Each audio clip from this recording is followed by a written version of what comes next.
this is a bill that allows for egg producers who are small chicken farms, egg producers, to be able to sell ungraded eggs. And what's important about that is just the operational cost to grade an egg. And mostly that's just making sure that they're all the same size and that they don't have any physical deformities. It has really nothing to do with the quality of the egg.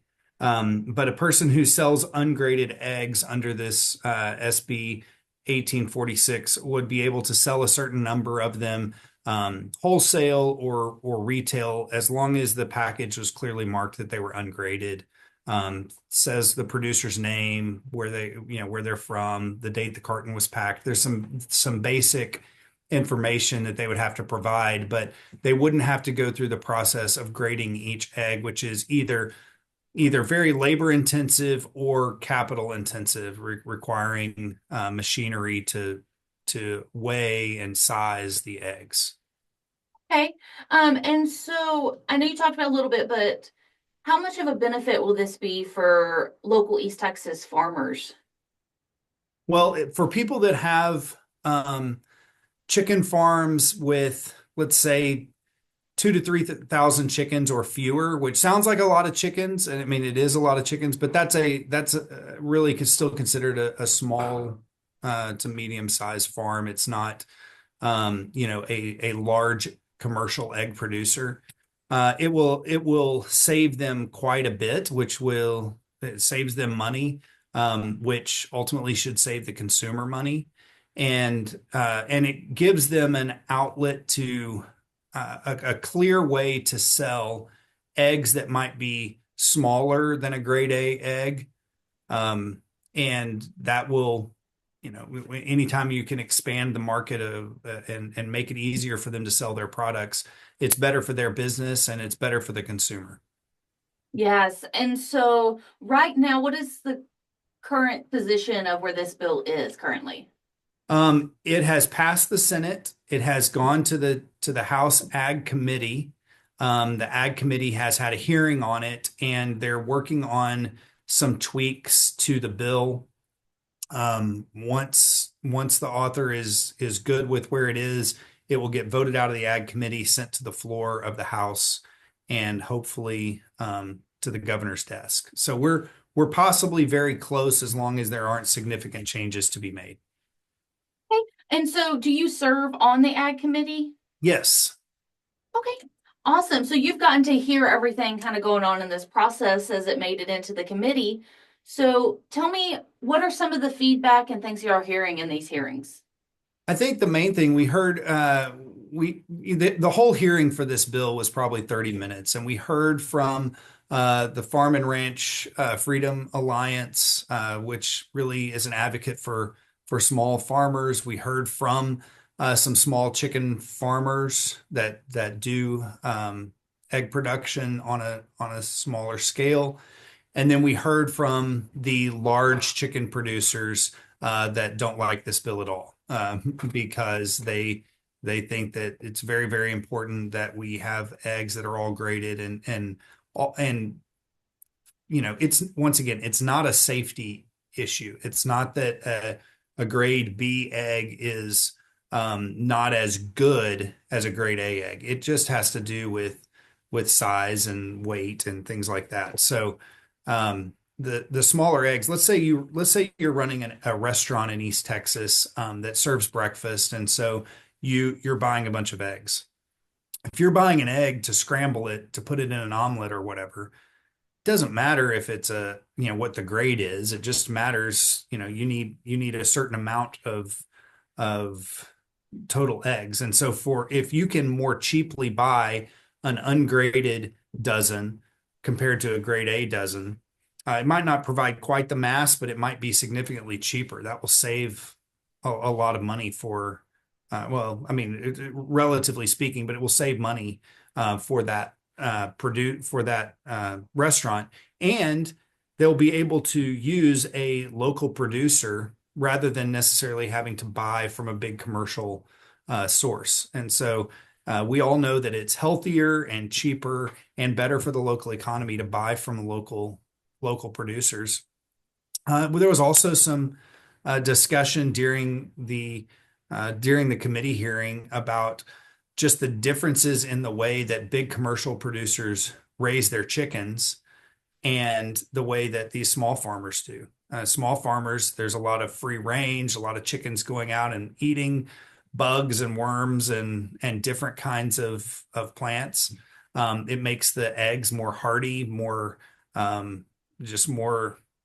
Um, I don't know exactly the word to say it, but if anybody has eaten eggs just from your own chickens or from a friend's chickens, that it's a more robust egg. The flavor is more, the color is more, it just looks better. And so when you have an opportunity to buy those eggs, and they different breeds have different size eggs. My wife and I have had chickens in the past, and some birds just can't lay a grade A egg. It's just too big. But their eggs are delicious. They're great and they're nutritious. And so having an opportunity to buy those more readily, I think is going to impact the economy and families in a very positive way. Yes. And so I know you said y'all are kind of working on a few changes and things like that. And so what are y'all looking as a committee to try to put in this bill or take out of the bill right now? So I like the bill the way that it is. The bill author is working with the industry um, who is concerned about. So this bill, let me look at it real quick, would allow a person to sell up to 500 dozen ungraded eggs per week at wholesale. And so the industry wants it to be fewer, of course. The big commercial producers, they're trying to kind of protect their turf a bit, and they want fewer. I don't know if that will change or not, but that's one of the discussions. Another one of the discussions is the the process of registering with the Department of Agriculture, what kind of registration has to be done, or a license, or something like that for these smaller egg producers and or ungraded egg producers. I'm not exactly sure what they'll end up being called, but making sure that that the registration provides the information that's needed and whatever cost is that the fee is appropriate for the cost to the department of overseeing that operation. Okay. And so I know we're at some deadlines here pretty quickly. And so tell me what are those deadlines and when do we need to get this out there on the floor? I believe we have, hold on, do you mind if I check my Yeah, rule book here real quick? go right ahead. Um, so the deadline, the last day for the House to hear a Senate bill is a week from tomorrow. And so everything is happening pretty quickly right now. So we would need to probably vote that out of committee here in the next 2 or 3 days in order for it to get on the calendar and get to the floor. And then hopefully, if it has changed much, if it has changed from what came over from the Senate, then it will have to go back to the Senate for approval.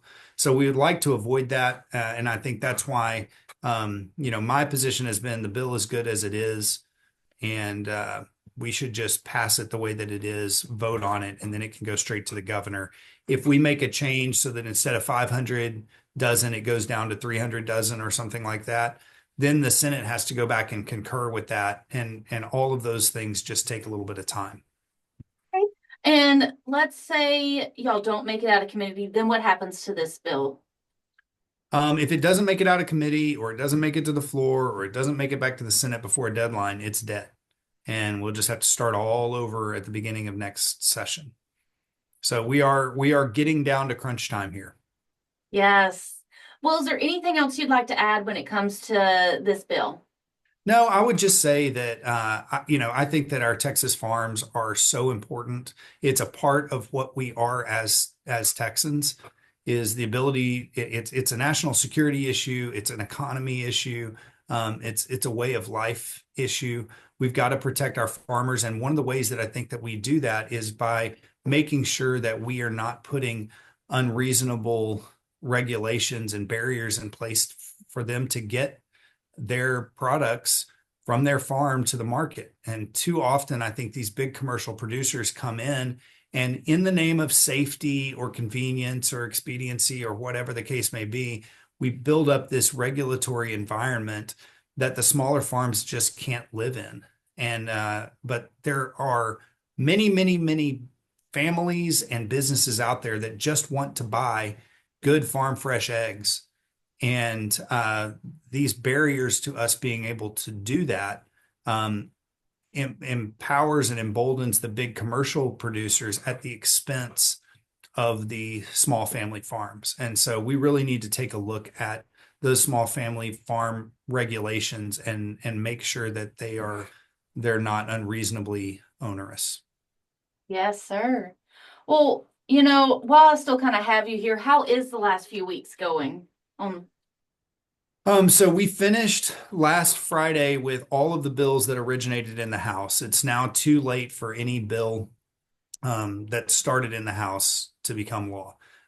So there's House bills in the Senate and there's Senate bills in the House.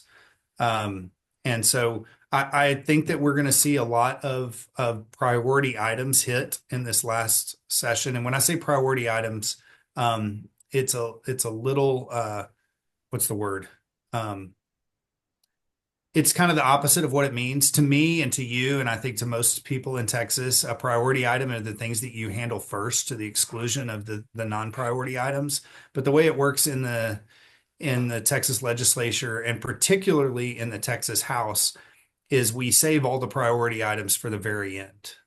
And so all the things that we campaigned on, the things that are important to the Republican Party of Texas, the things that are important to the governor, they're all happening here in the last couple of weeks.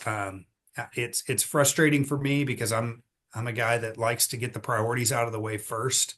You eat your meat and your vegetables first, and then you can have dessert at the end. But it seems like we've been kind of eating dessert, so to speak, for the first 12 weeks of session, 13, 14, 15 weeks of session, and now now it's time to get down to business when there's not much time left. And so it's frustrating. There's going to be priority items that we don't get to because we waited too long to get started. But that's kind of just the culture of the way things happen here. And one of the things that me and the new group of freshmen are trying to influence and change. But this session, it's going to happen that way. So we're taking up today bail reform. Later this week, we will do a parent's bill of rights for schools. We have things that deal with immigration, things that deal with property taxes, all still ahead of us. And it's like these are things that I wish we had resolved back in March, so that right now we could give more attention to the smaller issues. Yes, sir. Was there anything you still have out there that you're hoping to get passed?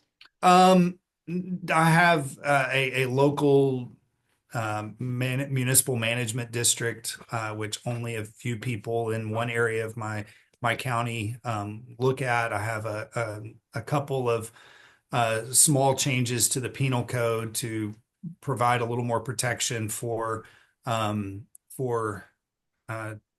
child abuse victims and things like that. But I don't have any large pieces of legislation that have a chance to go at this point.